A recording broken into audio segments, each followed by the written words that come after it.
Step 1. Admitted we were powerless over alcohol and that our lives had become unmanageable.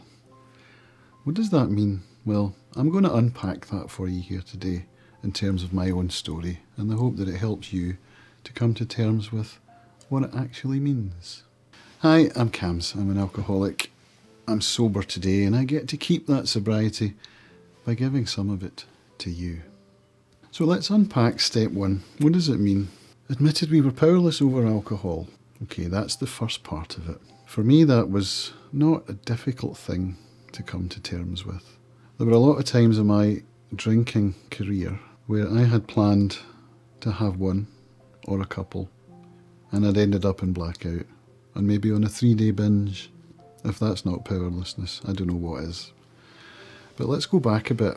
If I go back to my early days of drinking, I remember the first few times I got drunk feeling a sense of fitting in the world, that this was what I needed to get rid of that feeling of discomfort that seems to accompany me through my life. And the alcohol took that away and made me feel normal. And so naturally, I thought I could do with more normalness in my life, and so I continued to drink. But they say in the big book that it's an allergy, it's an illness. And the way it's explained is that you have a mental obsession because you want to feel normal, you feel uncomfortable. So you take a drink in order to feel comfortable. But then a phenomenon of craving kicks in, and this is in the big book where they talk about the allergy. Some people don't subscribe to this idea, but I found it quite helpful because it described my symptoms, which was where I would take a drink and the craving would kick in and it would become so incredibly powerful that it was almost impossible to ignore. And it would lead to a second drink, which would lead to a third. And that's where the idea of powerlessness comes in for me. I was unable to stop myself, and I can remember on occasions when there was no drink available after I'd had a few, and that was just intensely uncomfortable because the craving was so strong.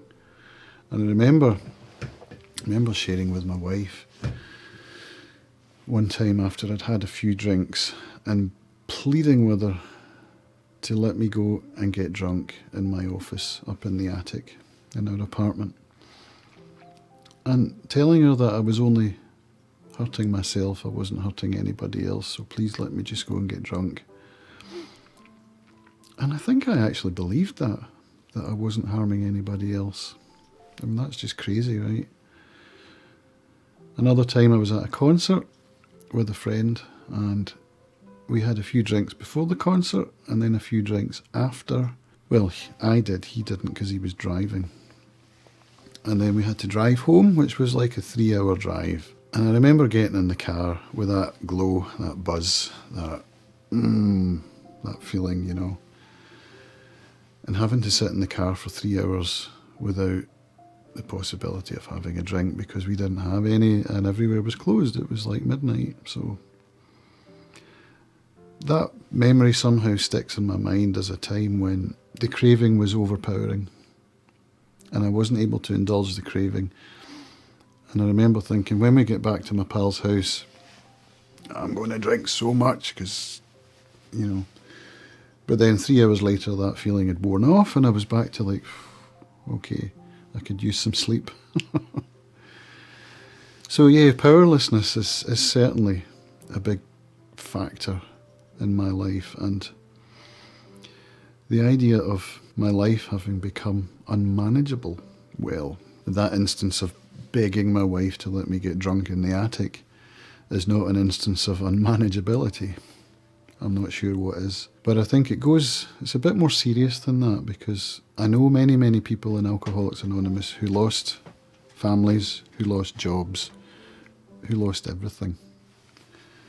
I'm lucky because that didn't happen to me, but I was very close to it. So the sense that I was in a position to lose everything because of my alcoholism, because I'd used up all of my last chances. My wife, my 18-month-old daughter, my wife who was pregnant at the time when I got to my first meeting. Losing all of that would have been unthinkable. And that's where the unmanageability comes in. I was not able to prevent that loss from becoming part of my life.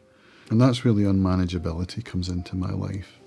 My drinking had got so bad that I was on the verge of losing everything, and I was powerless to prevent that unless I stopped. And so that's how my step one was. It was a case of surrender, capitulation, frustration, fear, because let's face it, going into a room full of strangers and admitting that you're an alcoholic and you need help, that's not an easy thing to do. But my life had become so unmanageable that I was ready to do anything that was suggested to me. And so I did find the courage to pick up the phone. I was on the verge of my wife and toddler leaving me, and I couldn't have that. I could not have that. So in a sense, it was a selfish act. I didn't want to lose my family, so I decided to do what it took to get sober. So that's when I picked up the phone. I called the number in the back of the 352 magazine, which was the local English language weekly magazine in Luxembourg, 352 being the international dialing code for the country. And I got taken to my first meeting, and that was a life-changing day. That's when I began to understand that step one was basically just the idea of admitting your powerlessness and never doubting it again. Because up until then, I knew I was an alcoholic, and then I knew I wasn't. And then I knew I was, and then I knew I wasn't. So that cycle of deception. I'm an alcoholic. I'm not an alcoholic. You would see other people, you would think, oh, I'm not that bad. I can't be an alcoholic. Or you would think, I don't drink every day. I can't be an alcoholic. Or I went out that one time and I had a couple of drinks. I'm not an alcoholic. But I knew I was, and all of the things that I'd tried to control my drinking, which involved the help of my wife. In fact, she was really helpful in trying to control my drinking. But of course she failed, because as I've already talked about, I was powerless and my life had become unmanageable. So when she was trying to, she gave me 2 bottles of beer, or half a bottle of wine, or 1 miniature of spirits, and that was all I was allowed. So that's when the sneaking around began, right? Would you like some ice cream, dear? I'll go out to the garage and get you some ice cream. I wasn't going for ice cream, I was going for absinthe. They used to sell it at the garage in these little miniature bottles, and I could neck 4 of those walking back from the garage. So the step one for me was admitting my powerlessness, that my life had become unmanageable, and then never going back. This is not a thing that you decide is true today and not true tomorrow. This is a thing that's always true. And that's when the meetings began to work for me, when I got into the rooms and I accepted 100% that I was an alcoholic and that was never going to change. And that helped me a lot in meetings too, because you'll hear people sharing in meetings about some horrific stuff that has not happened to you, and that might lead you to believe that you're not an alcoholic. Well, I can't allow thoughts like that to come into my mind. My rock bottom was not particularly bad.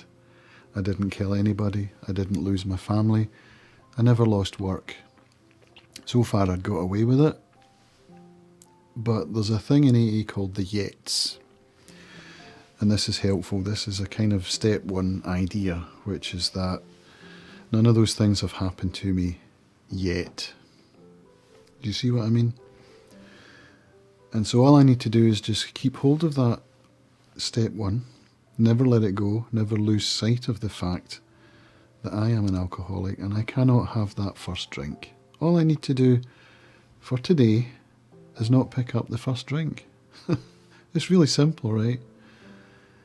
And if I do, some of those things I've heard about, some of those things I've just talked about, they will come into my life. and I can't have that. So step 1 for me is a lifetime decision. It's an easy step, and it's one of the hardest as well.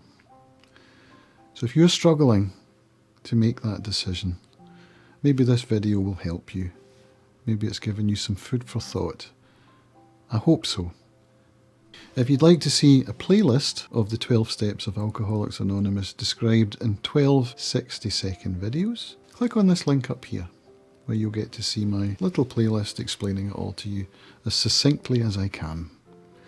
And subscribe to hear more, because I will be going through the rest of the steps in detail, sharing some of my life story. Thanks for watching, and remember, you're not alone.